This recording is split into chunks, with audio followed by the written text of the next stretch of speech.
Muito bem, meus irmãos e irmãs de Ideal Espírita, amigos e amigas que sempre estão conosco aqui na página Estação da Luz Espírita. Nossa página não tem fins lucrativos, o objetivo é a divulgação da doutrina espírita.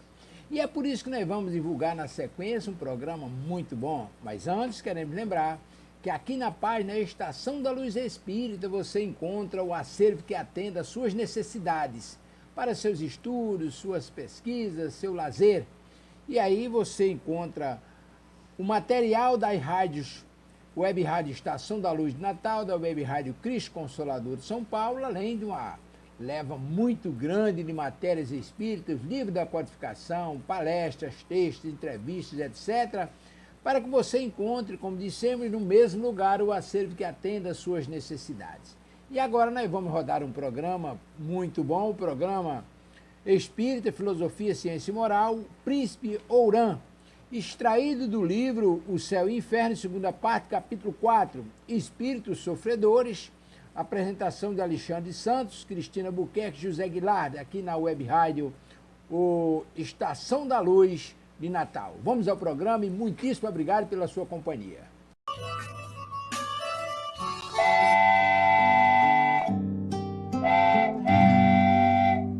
Pai nosso, que estais no céu,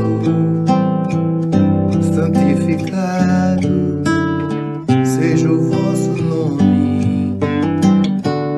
Venha a nós o vosso reino, seja feita a vossa vontade, assim na terra como no céu, assim na terra como no céu. O pão nosso de cada dia dai-nos hoje, ó Senhor. Perdoai as nossas dívidas, assim como perdoamos aos nossos devedores. Não deixeis cair em tentação, mas livrai-nos de todo o mal. Não deixeis cair em tentação, mas livrai-nos de todo o mal.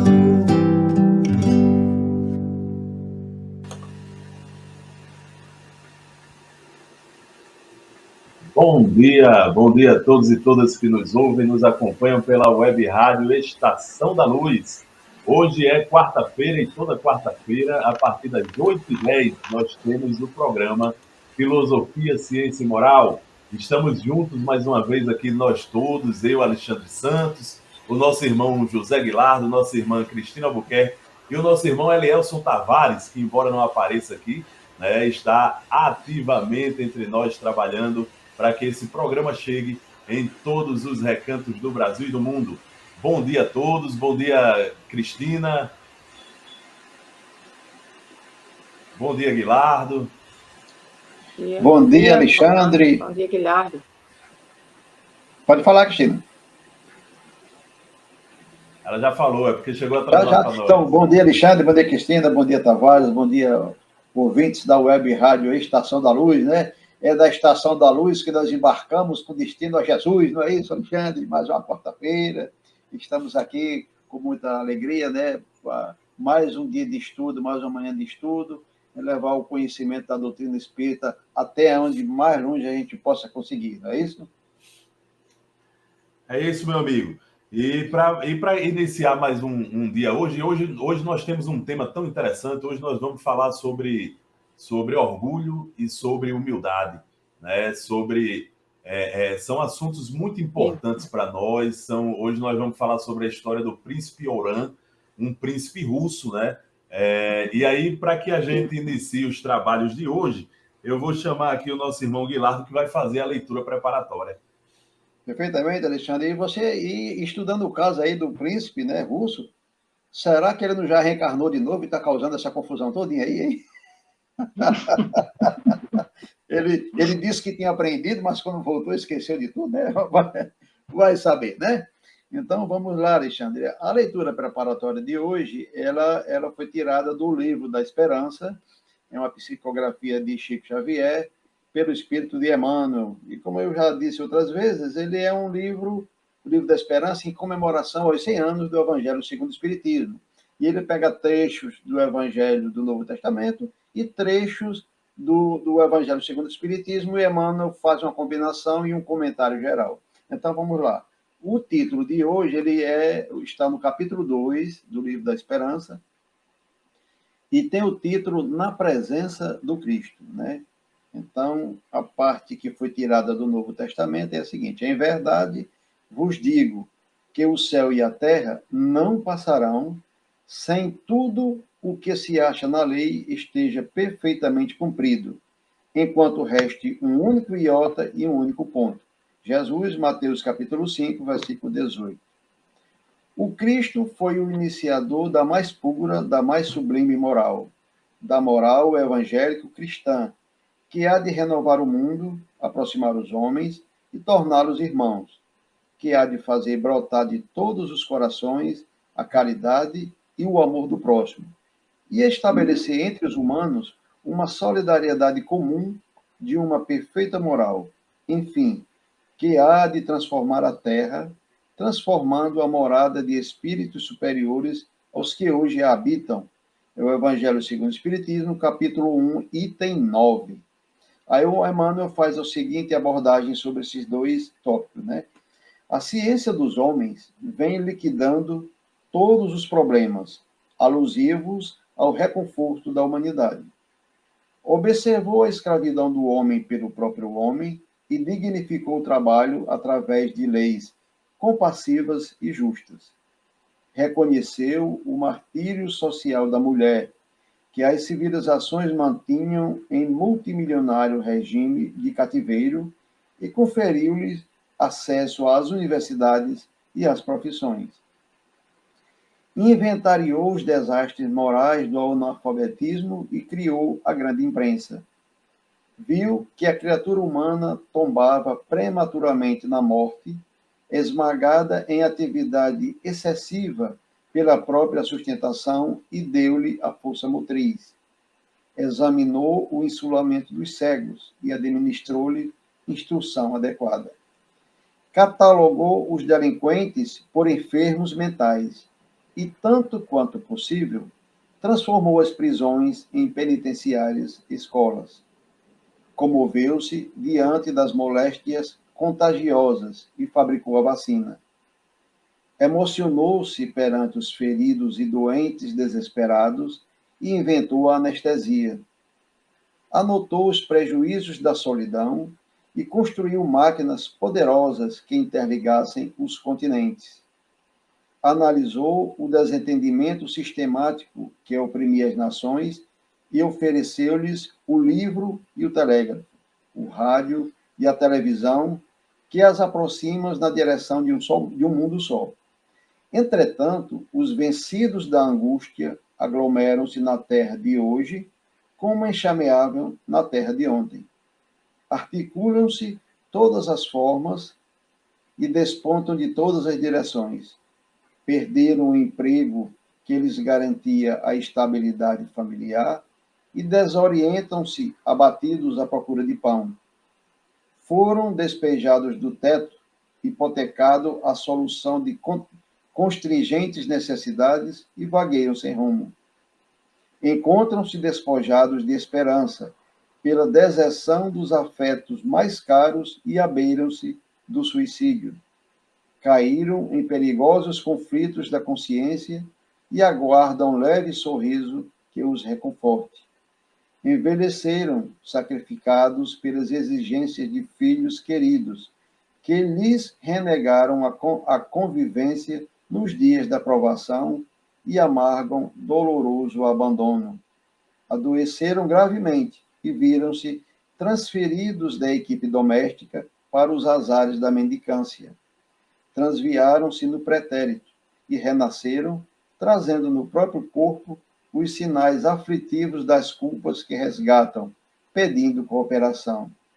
Despediram-se dos que mais amavam no frio portal do túmulo e carregam os últimos sonhos da existência, cadaverizados agora no esquife do próprio peito.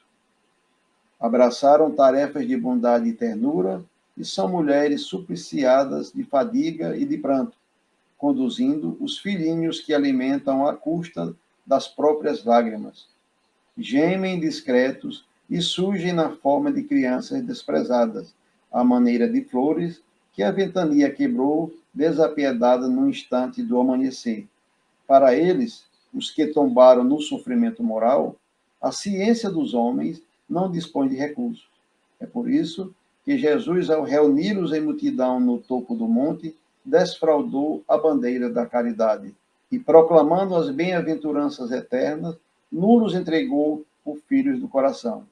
Companheiros da terra, quando estendes uma palavra consoladora, ou um abraço fraterno, uma gota de bálsamo, ou uma concha de sopa, aliviando os que choram, estais diante deles na presença do Cristo, com quem aprendemos que o único remédio capaz de curar as angústias da vida nasce do amor que se derrama sublime da ciência de Deus. Então, Alexandre, a lição é um pouco longa, mas eu vou fazer só um comentário bem rapidinho, né? Porque ela tem muito a nos ensinar, que ela vem nos mostrar que a humanidade ela tem que evoluir intelectualmente e moralmente. Nós temos evoluído dando prioridade mais à evolução intelectual. A ciência dos homens, ela tem procurado atender todas as necessidades humanas em todos os campos, né? No campo das leis humanas, no campo do bem-estar social, na invenção de remédios, na criação de vacinas.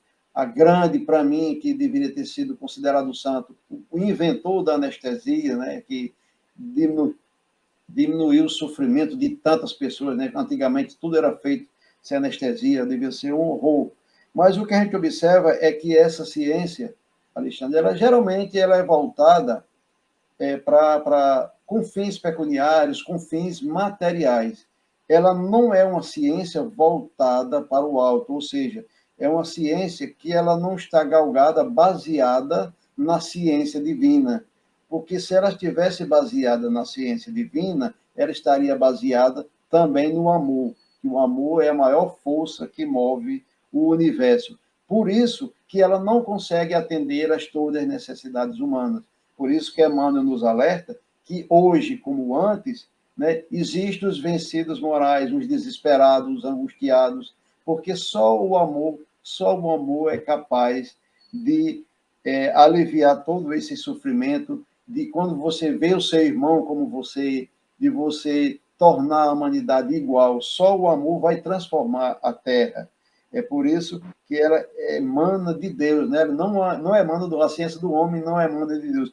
A partir do momento que os seres humanos procurarem também basear os seus estudos, as suas ideias nessa ciência divina, o mundo será transformado. E você vê, Alexandre, que apesar de ele não tinha nem a internet, né, para ele citar, se ele já tivesse a internet, né, para acabar com a solidão, né, você tem um filho distante, você pode vê-lo a qualquer momento, você pode falar com ele a custo praticamente zero, né?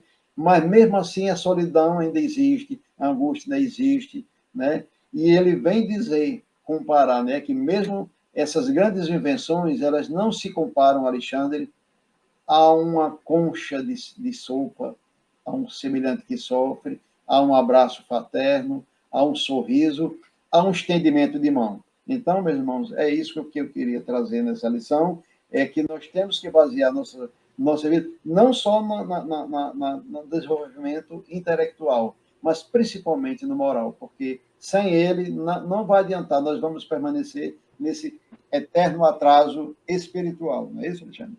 Muito bem, meu irmão. E agora vamos ouvir aí a nossa rogativa ao alto com nossa irmã Cristina Albuquerque. Sim.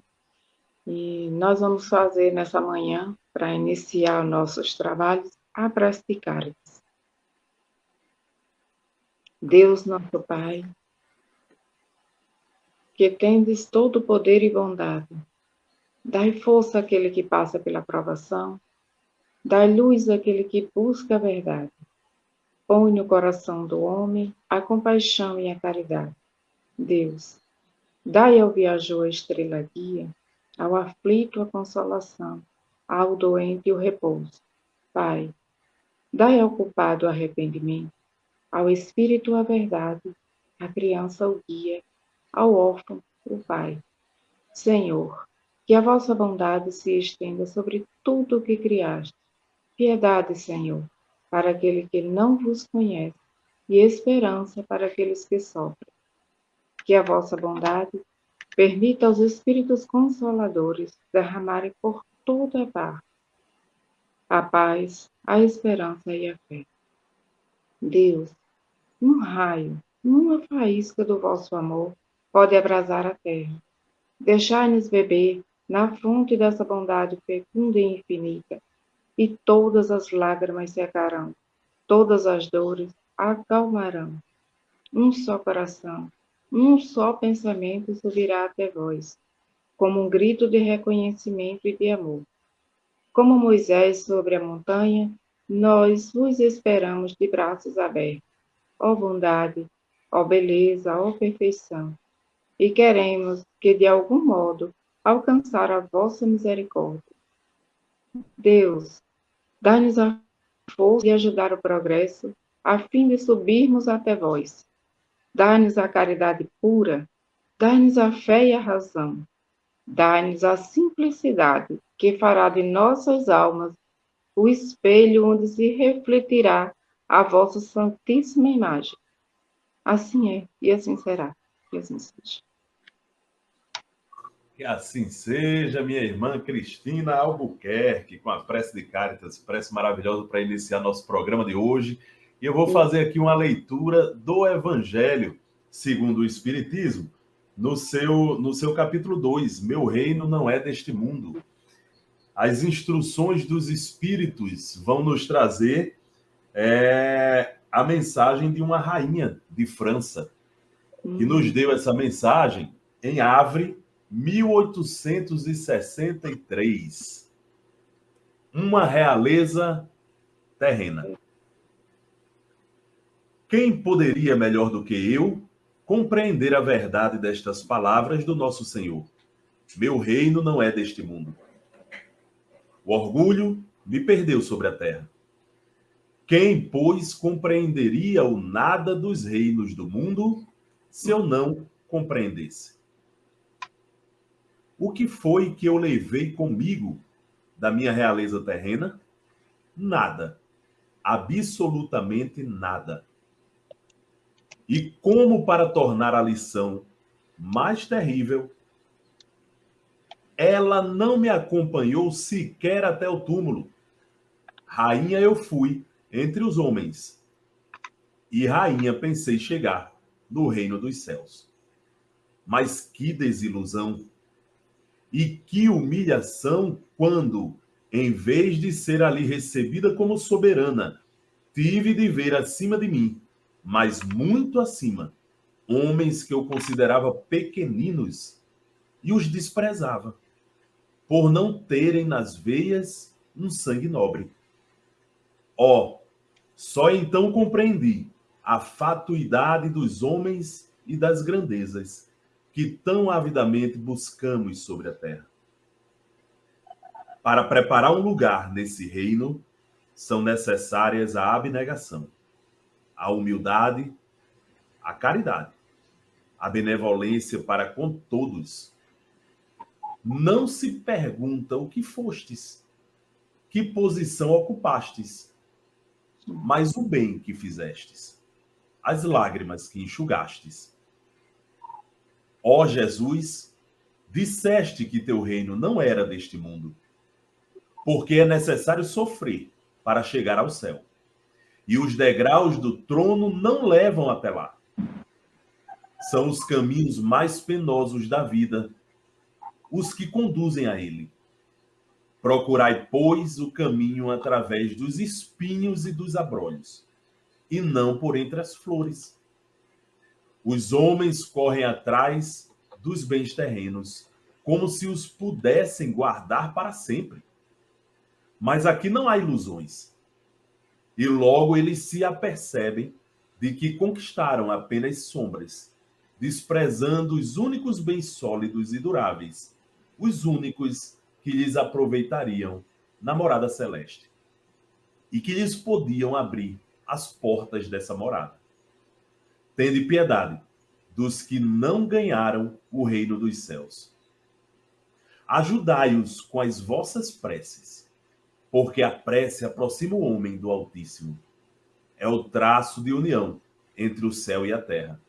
Não o esqueçais. Então, meus irmãos e irmãs que nos acompanham pela web rádio Estação da Luz, que assistirão ainda esse programa lá na frente, porque ele fica gravado e disponibilizado para todos nas redes sociais da rádio. O programa de hoje, como vocês perceberam, é dedicado exclusivamente ao orgulho e à humildade, que é o seu antídoto, né?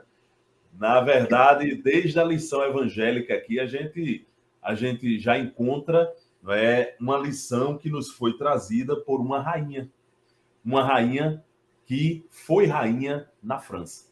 Ela volta do além, ela volta do mundo espiritual, né? Mais uma vez, entre nós, ela traz a sua mensagem e vem nos dizer: o meu orgulho não adiantou de nada para mim. Todos os títulos, todas as pompas, tudo que eu tive não me acompanhou nem até o túmulo. Foi o que ela acabou de dizer. Não me acompanhou, a minha realeza não me acompanhou nem até o túmulo. Porque eu tive que, humilhada, olha só o que é que ela diz, humilhada, olha a humildade, a humilhação que ela fala aí, na verdade, é a vida exigindo dela um papel de humildade diante do orgulho que ela tanto alimentou durante a existência na Terra. Então, quando é chamada a ser humilde, a ter votos de humildade, ela entende isso como uma humilhação. E que humilhação era essa? Ela viu acima dela, mas muito acima. Isso são palavras dela mesma. Muito acima dela, aquelas pessoas humildes da terra que ela desprezava porque não tinham sangue nobre. Então, essa lição, ela deixa claro para todos nós, desde o Evangelho, segundo o Espiritismo, que o orgulho, ele é, na verdade, um dos piores corrosivos da alma humana. O espírito humano, quando ele alimenta o orgulho, ele se afasta de Deus. Porque ele se acha autossuficiente, ele se acha melhor do que os outros, ele se põe acima dos seus semelhantes, ele acha que tem um papel de destaque no mundo porque é melhor do que os outros, e muitas vezes até entende que Deus escolheu ele para estar naquela posição porque ele é melhor do que os outros. Então, posições na Terra de poder, posições políticas de destaque, posições onde a gente está com a responsabilidade de ter outros sob a nossa batuta, né? Essas responsabilidades, se a gente não tiver a humildade suficiente de entender que somos só um instrumento de Deus e que estamos ali para promover o bem e promover o progresso das pessoas e do planeta, aí a gente cai desgraçadamente como a rainha de França, caiu diante do orgulho. Então essa é a primeira lição, a lição trazida pelo Evangelho, trazida por uma rainha de França e que tem muito a nos ensinar. Nós não precisamos estar em posição de destaque para aprender com isso, porque na vida, basta a gente ter um pouquinho de responsabilidade sobre outros, que a gente assume a mesma postura dessa rainha, tá? Por exemplo, no papel de pai e de mãe, você tem autoridade sobre seus filhos. Aí muitas vezes as pessoas se perdem nessa autoridade. O orgulho, passa a reger essa relação e aí você se afasta dos seus próprios familiares.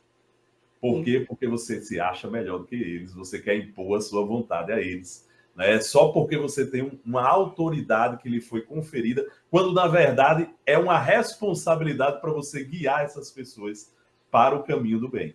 Então, quando a gente tem uma posição de chefia, por exemplo, nas nossas relações pessoais, minha amiga Cristina, meu amigo Guilardo, meu amigo, minha amiga ouvinte, nós também tendemos a deixar o orgulho tomar conta da nossa posição.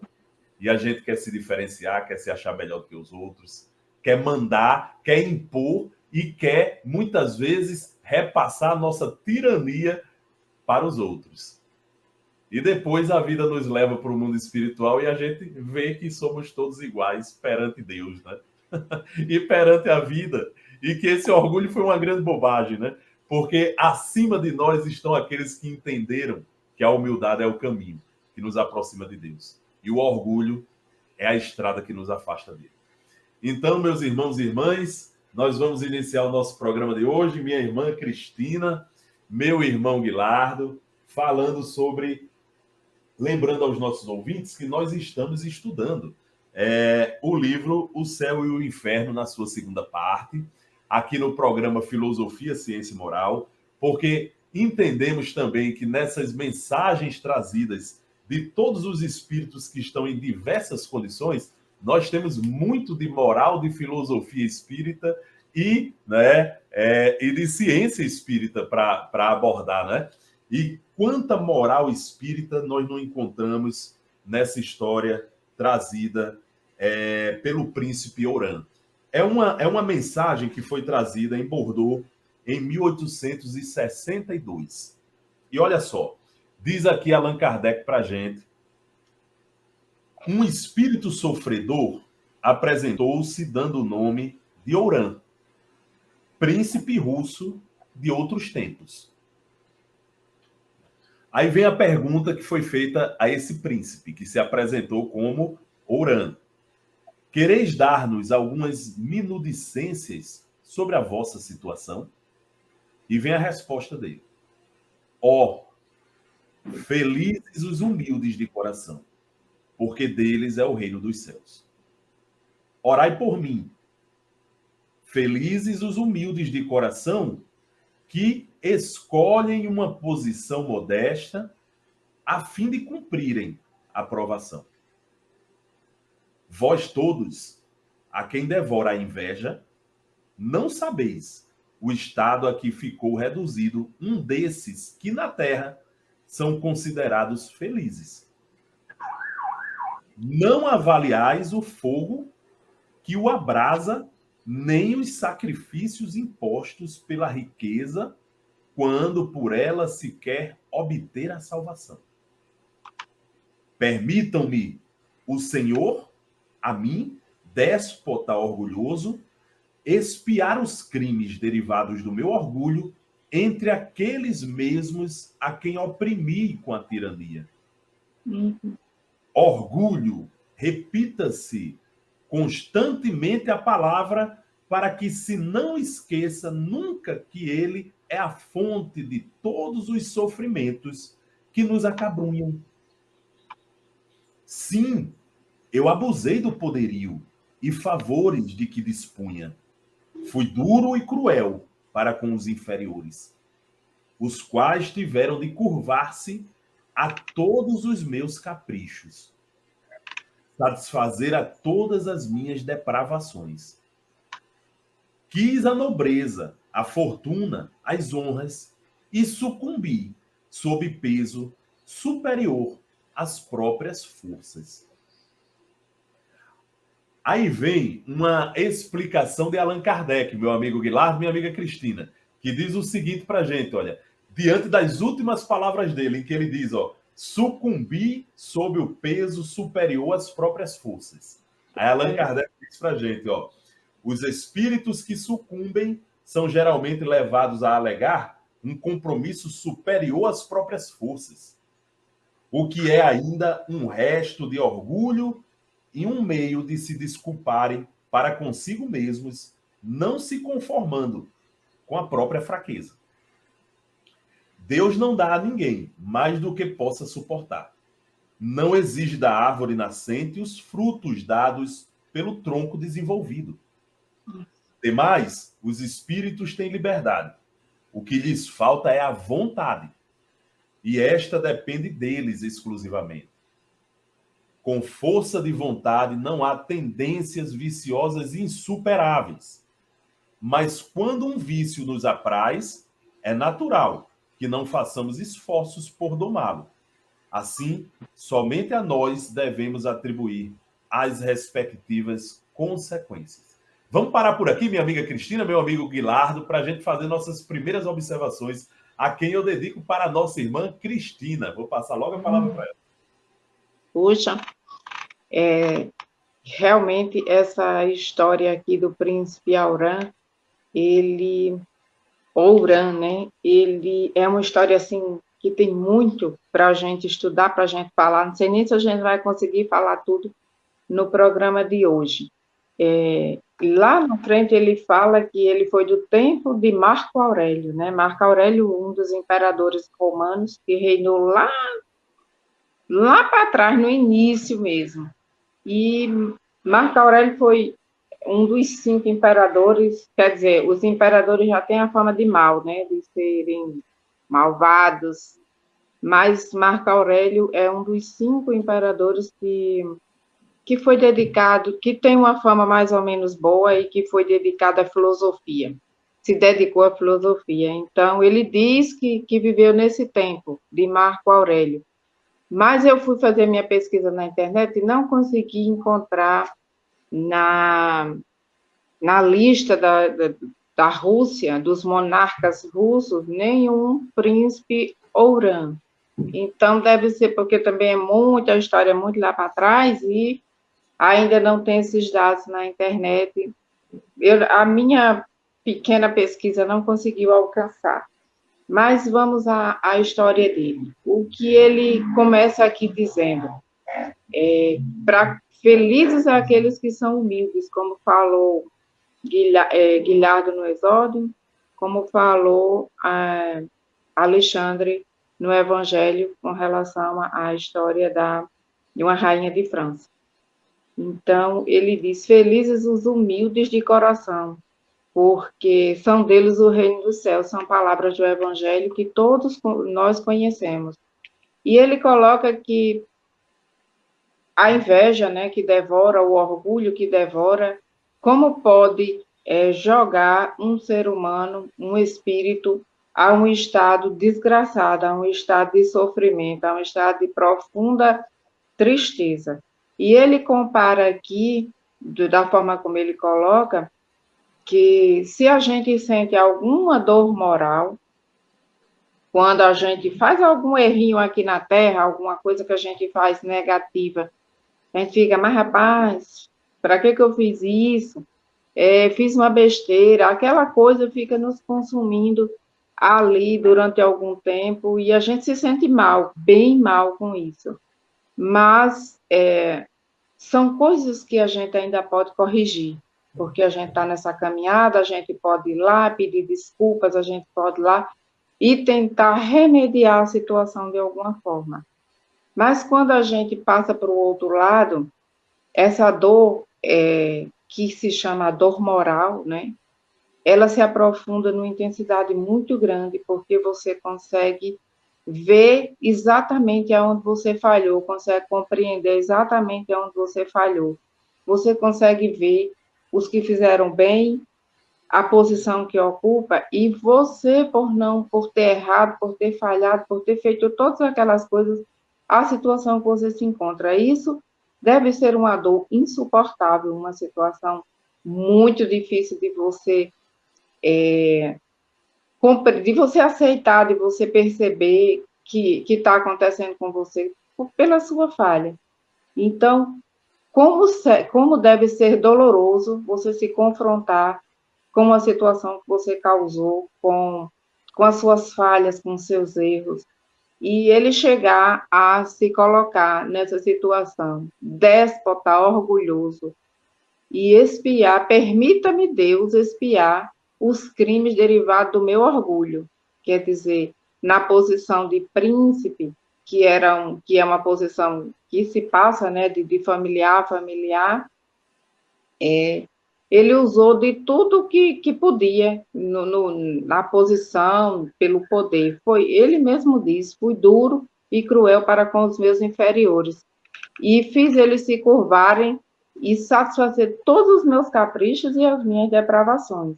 Então, pode-se imaginar a que situação foi colocado esse povo que vivia sob, né, as ordens desse monarca lá, desse príncipe, o que é que as pessoas tiveram que suportar durante, e sabe-se também quantos anos isso durou.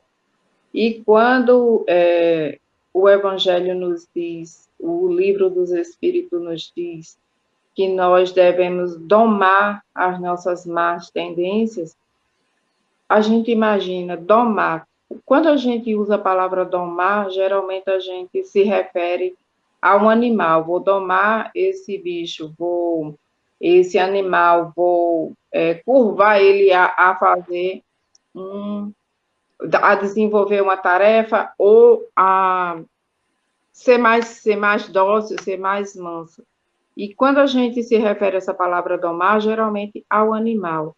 E quando no Livro dos Espíritos diz domar as nossas más tendências, é exatamente se referindo ao nosso lado bruto, ao nosso lado mais primitivo, aquele nosso lado mais duro, mais grosseiro que a gente ainda conserva nos dias de hoje. E quando ele se coloca aqui, que sucumbir ao peso superior às minhas forças. Como próprio nós conhecemos a máxima, Deus não coloca um fardo maior do que você possa carregar. E eu lembrei quando meu pai estava fazendo construção, ele chegava um monte de tijolo e ele...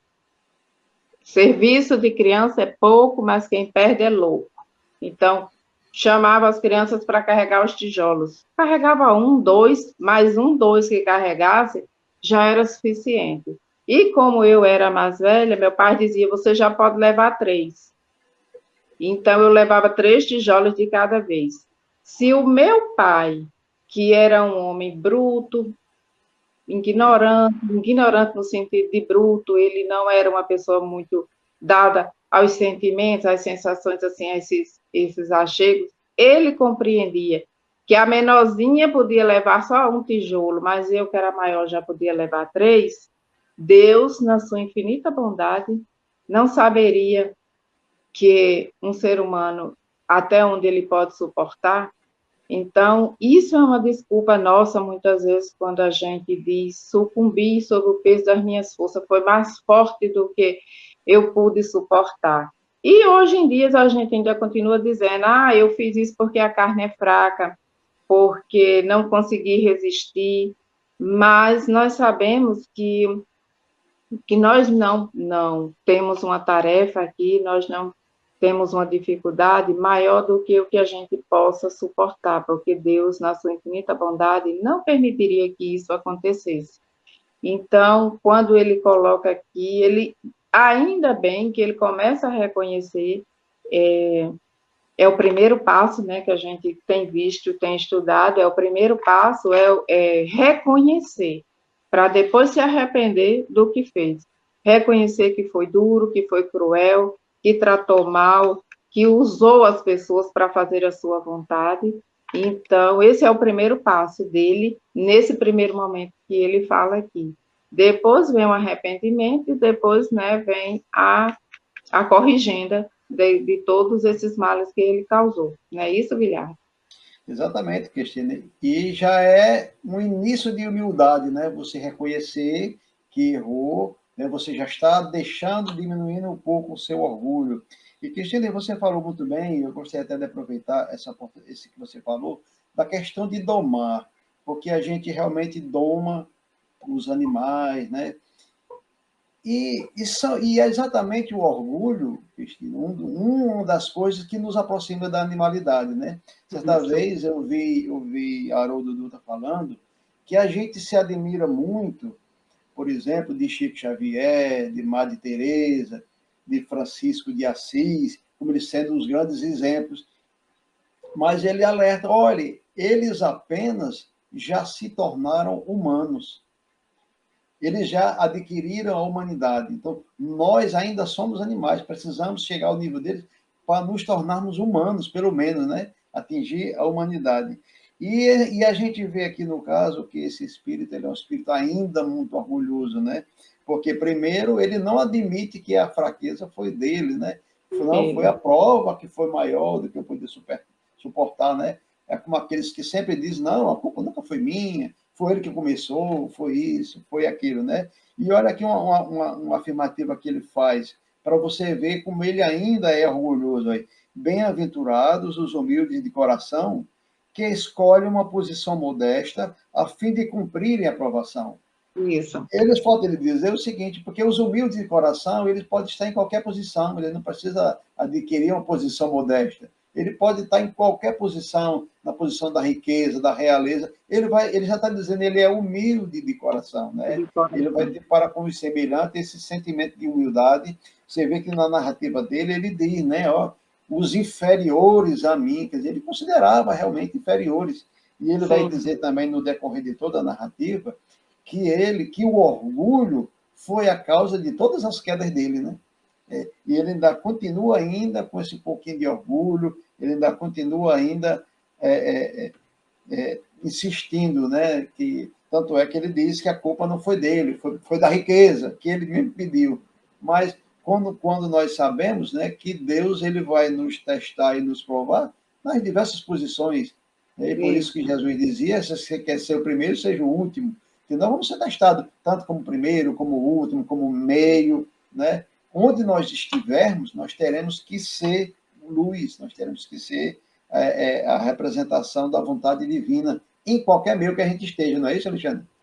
Muito bem, vocês aí já mataram a pau todo o conteúdo que a gente tinha para falar aqui. Eu me sinto contemplado por tudo que vocês falaram, viu? Eu vou dar sequência aqui na comunicação, né, espiritual desse príncipe Oran, e ele diz aqui o seguinte, vem uma outra pergunta de Kardec para ele, que é a seguinte: tendes consciência das vossas faltas, e isso já é um passo para a regeneração. Na verdade, não é uma pergunta, é uma afirmação, né? Você já tem consciência das suas faltas, e isso já é um passo para a regeneração. Aí a resposta dele é um tanto quanto interessante. Ele diz aqui o seguinte, ó: esta consciência é ainda um sofrimento. Então, veja só, essa consciência é ainda um sofrimento. Para muitos espíritos, o sofrimento é um efeito quase material, visto como atidos à humanidade de sua última encarnação, não experimentam nem apreendem as sensações morais. Liberto da matéria, o sentimento moral aumentou-se para mim de tudo quanto as cruéis sensações físicas tinham de horrível. Então, o que ele traz aqui para a gente é justamente aquela velha história, né? A dor moral e a dor física do corpo material, né? Ele está querendo dizer aqui para a gente que as dores físicas do corpo material para ele foram fichinha. Quando chegou a dor moral, aí é que ele sentiu o que era o sofrimento verdadeiramente, né? E foi aí o que despertou a consciência dele. Olha o que é que ele diz. Ele tem tanta consciência de que ele errou e de que ele se aprazia e de que ainda se apraz do orgulho, que ele diz aqui para a gente, olha, essa consciência para mim ainda é um sofrimento, né? Ou seja, ele ainda tem apego ao orgulho, ele ainda tem o germe do orgulho, né? Tentando mais uma vez reaparecer, mas ele está tentando dominar. Então, essa história ela é bem interessante porque ela mostra um espírito em atividade aí para tentar dominar as suas más tendências, né? E veja que aqui nós temos uma má tendência, minha amiga Cristina, que é bem grave para ele e que ele já identificou como a mais difícil de ser trabalhada, que é o orgulho. É tanto que ele vai nos falar agora de vidas anteriores. Uhum. E aqui, seguindo aqui na leitura, ele diz aqui, ó, Kardec pergunta: lobrigais um termo aos vossos padecimentos? Ou seja, você já está prevendo aí, já tem uma ideia de que vai ter um fim esse seu sofrimento ou acha que é para sempre, né? Aí ele diz aqui, ó, sei que não serão eternos. Então ele já passou daquela fase de achar que o sofrimento é eterno. Ele já entendeu que a justiça divina não se coaduna com essa história de, né, eternidade de pena. Então ele diz aqui, ó, mas não lhes entrevejo o fim, sendo-me antes preciso recomeçar a provação. Então ele sente já a necessidade da reencarnação. Ele sente a necessidade de retornar à Terra, né? E diz aqui, ó, Kardec, e esperais fazê-lo em breve? Ele diz, não sei ainda. Não sei ainda, ele não tem ideia, mas ele sabe que é necessária a reencarnação. Ou seja, ele entende que na erraticidade ele aprendeu muito, moralmente cresceu, ele percebe que ele cresceu moralmente, é o que ele diz para a gente na conversa, né? Aqui eu despertei para a moral. A moral, para mim, ainda está sendo um sofrimento, né? Mas eu despertei para o lado moral. Mas eu necessito voltar. Olha só, eu necessito voltar. E ele já disse por que ele necessita voltar na primeira manifestação que ele deu, onde ele diz, ó, permita-me o Senhor, a mim, déspota orgulhoso, como disse Cristina, ó, espiar. Então ele sabe que ele precisa espiar. Ele sabe que ele precisa espiar o mal que ele cometeu e que ele distribuiu, que não foi só a uma ou outra. Ele distribuiu, voltando. Né? Ele distribuiu a uma coletividade, ó, os crimes derivados do meu orgulho, entre aqueles mesmos a quem oprimi com a tirania. Então, se ele era um príncipe russo e estava lá na Rússia distribuindo o sofrimento, ele está pedindo para voltar lá, entre aqueles que ele distribuiu o sofrimento. Então, é um espírito, Cristina, que ele já deixa claro, primeiro, que ele compreendeu muito bem como é que funciona a justiça divina, que ele já entende como é que ele deve trabalhar os seus problemas, que ele sabe e tem consciência que ele tem um defeito enorme a ser corrigido, que é o orgulho, né? Ele sabe que ele caiu desgraçadamente na última encarnação em razão disso, mesmo tendo uma posição de destaque. Então, nesse momento, o que é que ele faz? Ele já começa a preparar o seu retorno, porque já começa a entender que é necessário espiar, voltar e reencarnar. Alexandre, e a gente vai ver lá mais na frente um pouco, que na época, como a Cristina falou, na época que ele conviveu com Marco Aurélio, ele era tão orgulhoso, que ele passou séculos na erraticidade para poder ter uma nova oportunidade. Mas antes de passar a palavra para a Cristina, eu gosto de deixar o nosso bom dia, nosso Francisco Paulo de Azevedo Fernandes, sempre conosco aqui, né? Nossa Maria Amiel, que está falando lá da Espanha, né? Pelo que eu pude ver aqui do meu portunhol, ela está nos desejando um bom dia para todos. Ele está em Sabadell, na Espanha. Obrigado por tanto conhecimento. Que possamos integrar ao nosso dia a dia para sermos melhor, né? E que Deus vos bendiga. Muito obrigado, minha irmã. Bom dia e obrigado por estar aqui. Muito bem, meu irmão. Muito bem, minha irmã. E assim, antes de passar para a Cristina, vamos logo ler essa parte aí que a gente já desenvolve ela, essa parte que ele fala do passado dele, porque aí fica mais fácil para a gente já desenrolar até o final o restante do programa. Ele diz aqui, Kardec pergunta a ele, ó, lembrai-vos dos vossos antecedentes? Faço-vos esta pergunta no intuito de me instruir. Os antecedentes é a vida pregressa dele, né? As vidas anteriores. Aí ele diz aqui, ó, vossos guias aí estão e sabem do que precisais. Ou seja, ele viu que Kardec foi intuído pelo guia dele, né? Ele viu isso, ele percebeu isso e disse, vivi no tempo de Marco Aurélio. E aí ele remonta a uma reencarnação, 2 reencarnações atrás, viu? Vivi no tempo de Marco Aurélio. Poderoso, então, sucumbi ao orgulho, causa de todas as quedas. Depois de uma erraticidade de séculos, como disse aí Guilardo, quis experimentar uma existência obscura. Pobre estudante, mendiguei o pão, mas o orgulho possuía-me sempre. O espírito ganhara em ciência, mas não em virtude. Sábio ambicioso, vendia a consciência a quem mais dava, servindo a todas as vinganças, a todos os ódios.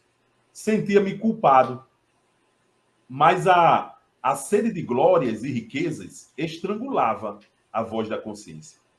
A expiação ainda foi longa e cruel.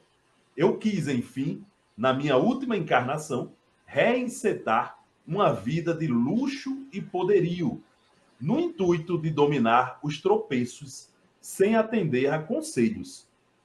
Era ainda o orgulho levando-me a confiar mais em mim mesmo do que no conselho dos protetores amigos que sempre velam por nós. Sabeis o resultado desta última tentativa. Hoje, enfim, compreendo e aguardo a misericórdia do Senhor. Deponho a seus pés o meu arrasado orgulho e peço-lhe que me sobrecarregue com o mais pesado tributo de humildade, pois com o auxílio de sua graça o peso me parecerá leve. Orai comigo e por mim, orai também, para que esse fogo diabólico não devore os instintos que vos encaminham para Deus. Irmãos de sofrimento, oxalá possa o meu exemplo aproveitar-vos, e não esqueçais nunca que o orgulho é o inimigo da felicidade. É dele que promanam todos os males que acometem a humanidade e a perseguem até as regiões celestes. Então, vou passar aí a palavra para a Cristina agora, depois dessa leitura. Então, nós vemos aqui nessa descrição dele, nesse segundo momento, onde ele se coloca como profundamente arrependido, né? Decepcionado com ele mesmo, de ter tido a oportunidade e mais uma vez falhou. Quer dizer, ele aprendeu e estava lá na consciência dele esses ensinamentos, estava lá guardado, mas o orgulho, como o Ben Guilhardo falou, ainda dominava tanto que ele, mesmo ciente disso, que a consciência ficava lhe acusando, né? Ficava lhe acusando, lhe dizendo que está errado. Ele diz aqui que vendeu, né? Vendia a consciência a quem mais dava, a quem mais pagava por isso. Então, servindo a todas as vinganças, a todos os ódios. Então, a consciência, mesmo lhe acusando, você está errado, não é assim, não, você está novamente fazendo tudo errado, mas ele passava por cima dessa lembrança, né, desse aviso, dessa tentativa, desse conselho que a consciência estava lhe dando, e muitas vezes estava sendo intuído, estava sendo auxiliado pelos guias, pelos protetores, pelo anjo da guarda, tentando ajudar ele a não sucumbir novamente, mas ele, mais uma vez, se deixou levar. E quando lá retornou novamente, porque não tem como ficar aqui, retornou, percebeu que a oportunidade que teve fez tudo errado. E aqui mostra, ele descreve, né, como está profundamente decepcionado, triste com ele mesmo, e pede novamente, quando a gente vê em diversas outras comunicações, em diversos outros textos que a gente tem estudado aqui, sempre os espíritos pedem que orem por ele, orem com ele e por ele.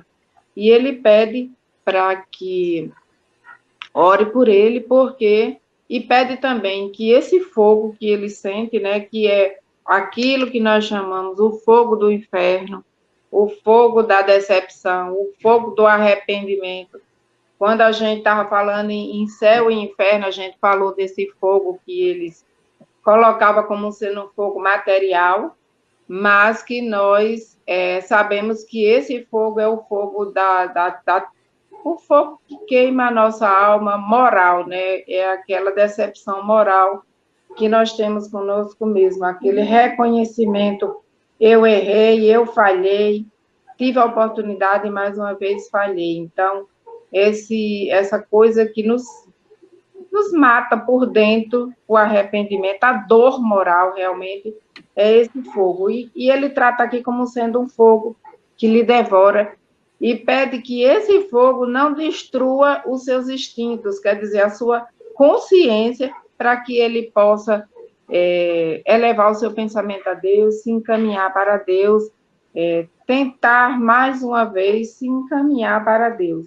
A gente vê que ele falhou, mais uma vez está infeliz com ele mesmo, está decepcionado, sente essa dor moral muito maior agora, porque se no primeiro momento ele falhou, pediu uma oportunidade e demorou séculos para voltar, voltou e novamente falhou.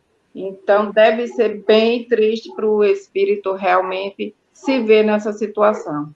Mas nós sabemos que ele já tem essa consciência que nada dura para sempre. Uma hora esse sofrimento vai acabar e ele vai ter também outras oportunidades. Cabe agora, né, tentar fazer diferente. Não é isso, Guilherme? Exatamente, Cristina. Você vê aqui que ele reafirma, né, que o orgulho foi a causa de todas as quedas dele. E ele se contradiz, né, Alexandre, aqui, porque ele disse que viveu na época de Marco Aurélio e ficou séculos na erraticidade até ter uma nova oportunidade. E pediu uma nova oportunidade como pobre, estudante pobre, mendigava o pão, mas ainda coberto de orgulho, né? Ele disse que chegou até a evoluir em ciência, mas, como dizia no exórdio, ele evoluiu na ciência dos homens. A ciência dos homens não nos aproxima dos outros. Para nos aproximarmos dos outros, nós precisamos de humildade. Ele também teria que evoluir na ciência divina, que é baseada no amor. Né? Então, olha, por isso que ele... Perceba, viu, Guilardo e Cristina, que esse espírito ele tá tendo o cerco fechado com relação ao orgulho dele. Ele está sendo, né, conduzido a trabalhar o orgulho. E aí, Guilardo, não importa se eu tenho um problema no meu espírito, que é um problema com o orgulho, eu posso vir pobre, eu posso vir rico, eu posso vir sem nada, eu vou ser orgulhoso da mesma forma. Né? Da mesma Exatamente. forma. Então, o orgulho é algo a ser trabalhado dentro de nós, seja em qual posição a gente tiver. Agora, tem posições que são mais perigosas para o orgulhoso, como as posições de destaque e de poder. Para quem é orgulhoso, ele aprendeu na primeira vez, evoluiu lá moralmente, né? Conseguiu aprender. Mas quando chegou aqui, que foi colocar em prática, mesmo a consciência dele avisando ele passou por cima desses conselhos. Pois é, porque o orgulho ainda estava nele, né? E é difícil. Não é só o fato de você reconhecer que é orgulhoso que você vai deixar de ser orgulhoso. Você precisa trabalhar esse defeito. E muitas vezes, é como ele vai dizer lá mais na frente, o guia do médium, né? Quando aquele defeito, quando aquele vício nos apraz, a gente não dá muita importância a trabalhar contra ele, né? Mas é uma das pragas da humanidade, o orgulho, e é difícil da gente deixar ele. Quer ver, pise no nosso pé, né? E ele gera guerras, né? A gente está vendo aí uma guerra em curso que a gente vê os elementos do orgulho claramente nas relações entre aqueles dois, vamos dizer assim, governantes, né? Que eram para estar justamente trabalhando para o contrário, para a manutenção da paz. Mas o orgulho de ambos, né, fica tão claro, tão evidente, que leva coletividades à desgraça, né? A desgraça. Alexandre, e a gente vê aí, nesse exemplo que você falou, desses conflitos que está havendo, tanta tecnologia envolvida, né? De um míssil capaz de andar 12 mil quilômetros por hora. Quanto não se estudou... Dialogando com o teu exórdio, claramente, né? Quanto não se estudou, quanto de tempo não se perdeu, de recursos se gastou para desenvolver um negócio desse, né? Totalmente afastado da ciência divina, né? Isso. Pois seguindo adiante, viu, minha amiga Cristina, meu amigo Guilardo, nós temos o desfecho dessa história, que é bem interessante, porque o guia do médium, ele vem trazer informações complementares para a gente, muito interessantes. Olha só, vamos fechar aqui o programa com essa mensagem, depois a gente chama o nosso irmão Tavares para ele fazer as programações de praxe aí da rádio, as divulgações. E aqui diz o seguinte, ó, o guia do médium: concebestes dúvidas sobre a identidade deste espírito. Ele está dizendo isso por causa dessa parte final aqui, ó. Aliás, não por causa da parte final. Na verdade, ele está esclarecendo aí que, né, houve uma dúvida por parte, eu acho que do próprio Kardec, com relação à identidade do espírito, que se apresentou como um príncipe, né? Sim. Um príncipe russo. Aí ele diz: concebestes dúvidas sobre a identidade deste espírito, por vos parecer a sua linguagem em desacordo com o estado de sofrimento, acusando inferioridade. Desvanecei tais dúvidas, porque recebestes uma comunicação séria. Por mais sofredor, este espírito tem assaz culta inteligência para exprimir-se de tal maneira. O que lhe faltava era apenas a humildade, sem a qual nenhum espírito pode chegar a Deus.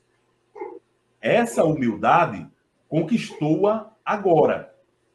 E nós esperamos que, com perseverança, ele sairá triunfante de uma nova provação. Nosso Pai Celestial é justíssimo na sua sabedoria e leva em conta os esforços da criatura para dominar os maus instintos. Cada vitória sobre vós mesmos é um degrau franqueado nessa escada que tem uma extremidade na terra e outra aos pés do Juiz Supremo. Alçai-vos por esses degraus resolutamente, porque a subida é tanto mais suave quanto firme à vontade.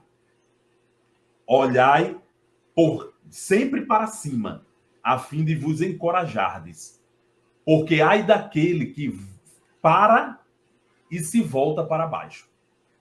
Depressa o atinge a vertigem, espanta-se do vácuo que o cerca, desanima e diz: para que mais caminhar, se tão pouco o tenho feito e tanto me falta? Não, meus amigos, não vos volteis para baixo. O orgulho está incorporado no homem. Pois bem, aproveitai-o na força e na coragem de terminar a vossa ascensão. Empregai-o ainda em dominar as fraquezas e galgai o topo da montanha eterna. Olha que mensagem maravilhosa, essa mensagem final que foi trazida pelo Guia do Médium. Essa parte final eu acho fantástica, onde ele diz, ó, o orgulho está incorporado no homem. Então a gente traz muitas vezes o orgulho em nós, no espírito, né? Pois bem, ele diz, se ele está incorporado no homem, aproveita-o na força e na coragem de terminar a vossa ascensão. Empregai-o ainda em dominar as fraquezas e galgai o topo da montanha eterna. Então, se a gente tem um restinho de orgulho em nós, ou muito orgulho em nós, a gente pode direcionar esse orgulho para isso. Para que a gente, por exemplo, se sinta cada vez melhor em crescer um pouco mais na escala evolutiva. É a gente ter orgulho de poder ter jogado toda a nossa dedicação, né, seguindo as orientações que Jesus nos deu. Olha, esse é um orgulho que vai se tornando bom, né? E sabe aquele orgulho, meu amigo Guilherme, minha amiga Cristina, quando a gente diz, eita, meu filho passou no Enem, né? Ele foi selecionado, ou ele passou num vestibular de determinada faculdade onde não tem Enem. Mas passou. Quanto orgulho eu estou sentindo dele, do esforço que ele fez. Então, veja que o orgulho aí, ele não tem a conotação ruim, né? É um orgulho onde você está reconhecendo o esforço do outro, onde você está reconhecendo a energia desprendida para o bem, para o crescimento, para o progresso, né? Então, nós podemos transformar esse orgulho que existe dentro de nós em uma coisa boa, né? Primeiro a gente tem que se livrar do mau orgulho, né? Daquele orgulho que nos corrói, do orgulho que é vício, né? E transformar isso, né, em uma virtude que seja a de reverenciar o esforço nosso e do próximo. Aí isso é uma coisa interessante.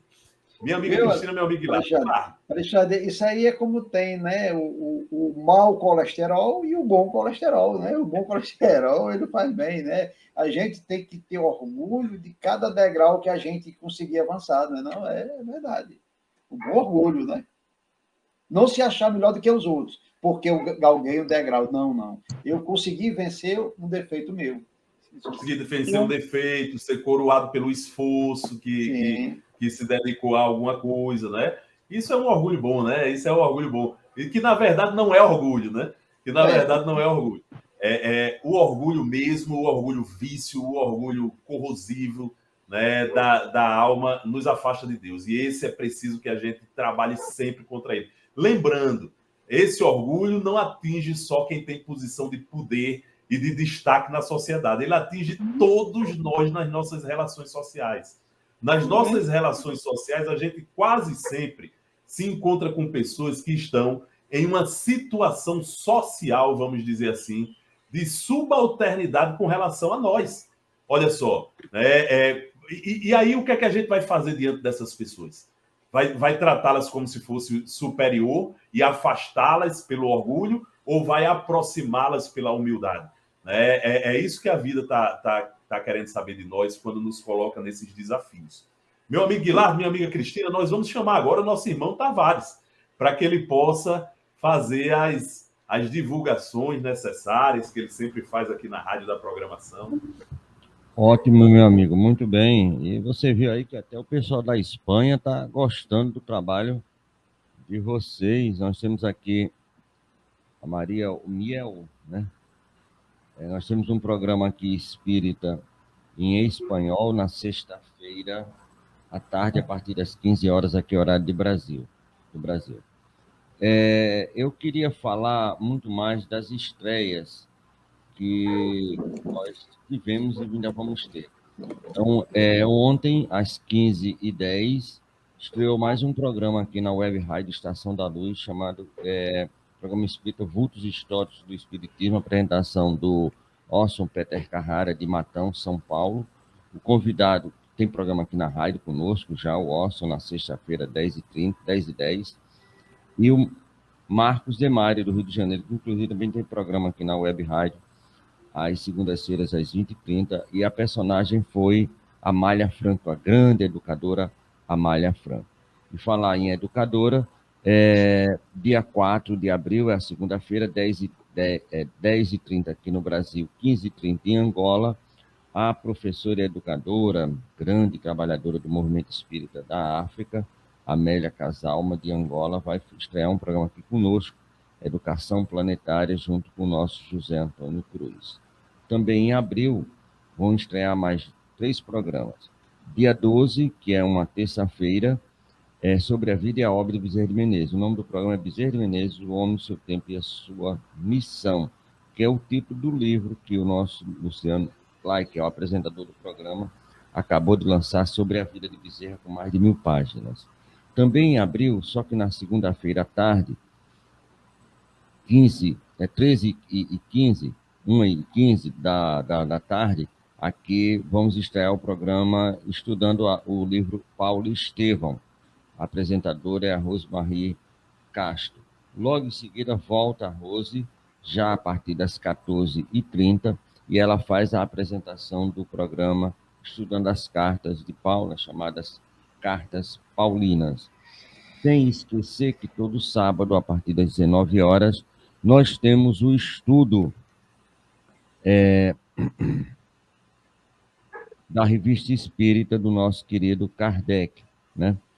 E aí, esse estudo, essa semana, vai ser com o nosso Davidson Borges e o Hélio Tinoco. É o segundo artigo de 58, de janeiro de 58, diferentes modos de comunicação. Então, estão todos convidados para dar esse mergulho maravilhoso aí na Revista Espírita do nosso querido Kardec. Graças também, minha amiga maravilhosa aí, a minha querida Maria. Muito obrigado a você, meu amigo, por permitir que a nossa programação aqui da Web Rádio pudesse ser divulgada aí no seu programa. Muito obrigado, sucesso, luz e paz. Nós que agradecemos, meu amigo Tavares, agradecemos também a toda a audiência de todos que participaram hoje. Nossa irmã aqui lá da Espanha nos traz aí a honra de participar aqui como ouvinte do nosso programa. Vamos fazer o nosso esforço também para acompanhar o programa da nossa irmã, né? E Tavares já falou que tem um programa aqui na rádio. E para encerrar o programa de hoje, nós vamos chamar a nossa irmã Cristina Albuquerque, que vai fazer uma prece final para todos nós. Então, que possamos Elevar o nosso pensamento a Deus, Pai de infinita bondade, a Jesus, nosso Mestre amado e amigo de todas as horas, a nossa Mãe Maria de Nazaré, aos nossos anjos guardiões, aos nossos guias e protetores. E agradecer a Deus, Pai Todo-Poderoso, por mais um dia que estamos aqui, nesta caminhada, nesse globo terrestre, e por todos os dias que ainda vamos estar aqui. Agradecemos por todas as oportunidades que nos permitem, agradecemos pela luz à nossa consciência, para que possamos direcionar a nossa vida, nos livrando das nossas vicissitudes. E te rogamos, Senhor, pela paz no mundo, pela paz na Rússia, pela paz entre os homens. Rogamos também por todos aqueles que sofrem no dia de hoje, pela ingratidão, por estar sozinho, por alguma doença, pela perda dos entes queridos, por todos aqueles que de alguma maneira sofrem no dia de hoje, para que possam ser alentados em sua dor e confortados, para que possam vencer essa prova tão difícil. Rogamos a Ti pela paz no mundo, ó Pai, mas que acima de tudo seja feito segundo a vossa vontade. Que assim seja. Uma boa semana para todos e até a próxima oportunidade, com a graça de Deus. Valeu, Alexandre, obrigado, Cristina, obrigado, Tavares. E como dizia o Cazuza, né, o tempo não para, já estaremos de volta. Valeu, meu irmão, isso aí, valeu, tchau. Tchau.